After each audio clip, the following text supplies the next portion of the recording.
परिष्कारामधली जे वस्तू म्हणजे भिक्षापात्र.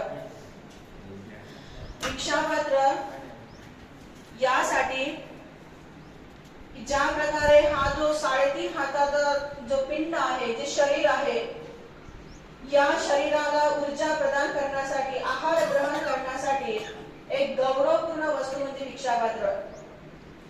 या भिक्षापात्रामध्ये वाढणारे जे काही आहार वाढणारे जे काही उपासक उपासिका आहेत, त्या आहाराला सन्मानपूर्वक ग्रहण करून शरीराची केवळ आणि केवळ शरीराला ऊर्जा प्रदान करण्यासाठी मी या पात्रामध्ये, भिक्षापात्रामध्ये आहार ग्रहण करत आहो, एक प्रकार प्रतिज्ञा घेतल्या जाते. आणि म्हणून तुम्हाला सुद्धा या 10 दिवसामध्ये हा प्रत्यक्षरित्या, काल तुम्ही ग्रंथामध्ये वाचलेलं होतं, पण तुमच्या आयुष्यामध्ये प्रत्यक्ष आलेला हा अद्भुत असा क्षण आहे. इतका सुंदर अद्भुतपूर्ण क्षण आहे ज्याला वैराग्यशाली जीवन असं म्हटलं जातं.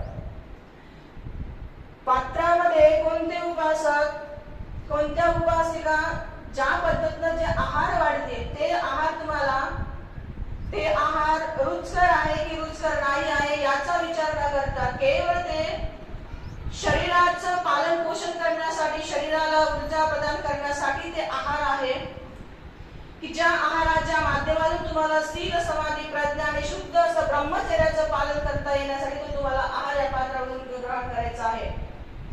आणि म्हणून या 10 दिवसामध्ये अद्भुतपूर्ण जे तुम्ही एक प्रकारे सुंदर प्रकारे प्रवचित जीवन त्याला समजलं. तथागताने म्हणजे प्रवज्जा पठमं झाडं. संसारामध्ये प्रवज्जा ग्रहण करणे म्हणजे एक प्रकारे प्रथम ध्यान संपादन किंवा प्रथम ध्यान प्राप्त करण्यासारखं जीवन आहे. का? एकदम जीवनाला ज्या प्रकारे आपण, जसं तुम्ही तुमच्याच या दायकांकडून एक प्रकारे अनुमती आता काही क्षणापर्यंत घेतली होती, काही पूर्वी घेतली होती, आणि ते अनुमती ज्या